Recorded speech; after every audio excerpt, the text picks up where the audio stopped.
Renungi baik-baik sabda Nabi SAW diriwayatkan oleh sahabat yang mulia Ad-Dahhak ibn Qais radhiyallahu anhu yang berbunyi, Inna Allah tabaraka wa ta'ala yaqul, sesungguhnya Allah yang maha berkah dan maha tinggi berfirman, Ana khairu syarikin, aku adalah sebaik-baik sekutu. Faman asyraka ma'i syarikan fahuwa li syariki.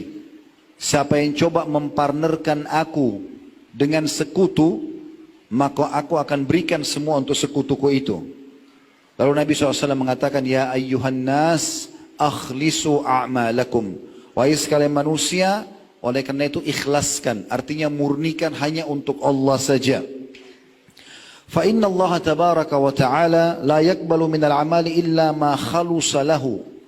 Karena Allah tidak akan pernah menerima, nggak ada nilainya, nggak ada balasannya, baik di dunia maupun di akhirat, kecuali yang ikhlas karenanya. Wala taqulu, dan jangan pernah kalian ucapkan, hadhihi lillahi walirrahim. Ini untuk Allah dan untuk kerabat-kerabatku. Fa innaha lirrahim. Karena itu akan untuk kerabat kalian. Misal contoh, kita silaturahim ke rumah keluarga. Lalu kita katakan, saya datang ke sini karena Allah perintahkan dan karena kalian. Bahasa karena kalian ini sudah cukup untuk hilang pahala silaturahim itu. Harus murni karena Allah. Gak ada hubungannya. Kita bantu orang susah, jangan kita mengatakan, saya bantu kamu karena Allah perintahkan dan karena kasihan lihat keadaanmu. Maka yang akan didapatkan hanya kasihan karena keadaan orang tersebut. Lalu beliau mengatakan, walaysa lillahi minha syai'. Kata Nabi SAW, karena Allah tidak akan menilai buat Allah sedikit pun dari apa yang dikerjakan tadi. Wala taqulu, dan jangan pernah kalian ucapkan juga, hadhihi lillahi wa liujuhikum. Ini karena Allah saya lakukan dan karena kasihan pada kalian. Fa innaha liujuhikum, karena itu nanti hanya untuk mencari nama kalian saja. Atau ini lebih tepatnya, ini untuk Allah dan ini untuk nama baik. Maka kata Nabi SAW, itu hanya untuk nama baik kalian. Walaysa lillahi minha syai', dan tidak akan dinilai oleh Allah sedikit pun. Maka ini poin yang sangat penting untuk diperhatikan dalam asas ibadah itu. Karena kalau dicampur antara Allah dengan makhluknya, maka Allah tidak akan terima. Dalam hadis yang hadis tadi itu hadis sahih diriwayatkan oleh Al-Baihaqi. Hadis yang lain Abu Umamah radhiyallahu anhu meriwayatkan, dia berkata, Ja'a rajulun ila Rasulillah sallallahu alaihi wasallam faqal. Telah datang seseorang kepada Rasulullah SAW, lalu orang itu berkata, Ara'aita rajulan gaza yaltamisul ajra wadh-dhikra. Bagaimana menurut Anda ya Rasulullah tentang seseorang yang berperang karena Allah dan juga mencari nama.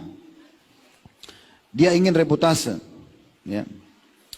Maka Rasulullah SAW bersabda, orang itu mengatakan, malahu, dapat apa orang itu? Faqala Rasulullah SAW, la syai'a lahu. Dia tidak akan dapat sedikit pun pahala. Fa'adaha thalatha miraran, atau mirar. Orang itu mengulangi sampai 3 kali, ya Rasulullah. Berperang, ya, meninggalkan keluarga, meninggalkan harta, karena Allah dan juga supaya harum namanya. Nabi SAW mengatakan tidak ada apa-apanya. Sampai 3 kali. Wa yaqulu Rasulullah SAW, kemudian Nabi SAW bersabda setelah 3 kali dia jelaskan, la syai'a lahu, tidak ada sedikit pun untuknya. Thumma qala, lalu beliau berkata, Inna Allah Azza wa Jalla la yakbalu minal amali illa ma kana lahu khalisan wa butughiya bihi wajhu. Sesungguhnya Allah tidak akan pernah menerima amal kecuali yang betul-betul tulus karena berharap balasan dari Allah, baru bisa diterima. Bayangkan pekah sekali ya. Jadi kalau silaturahim keluarga karena Allah yang perintahkan, gak ada hubungannya sama kerabat kita. Seorang suami baik sama istrinya karena Allah yang perintahkan baik pada istrinya. Istri baik sama suaminya karena Allah yang perintahkan. Orang tua pada anak karena Allah perintahkan. Anak bakti sama orang tua karena Allah yang perintahkan. Atasan baik sama bawahannya, bawahan sama atasannya, tetangga dengan tetangga. Siapa saja karena Allah Subhanahu wa ta'ala. Semua. Kapan sedikit aja dipartnerkan, maka Allah akan meninggalkan dia dengan apa yang dia niatkan itu. Maka ini penting teman-teman sekalian. Makanya banyak sekali orang berpikir dia sudah beramal banyak, di hari kiamat tidak bawa apapun. Karena semuanya dicampurkan antara Allah dengan makhluknya. Jadi harus hati-hati. Ini poin pertama yang saya ingatkan dan saya berdoa kepada Allah Subhanahu wa taala agar Allah mengikhlaskan niat kita semua selama kita beribadah kepadanya sampai ajal datang nanti insyaallah, dan semoga seluruh amal yang sudah kita kerjakan diterima juga dengan pahala yang sempurna. Allahumma amin.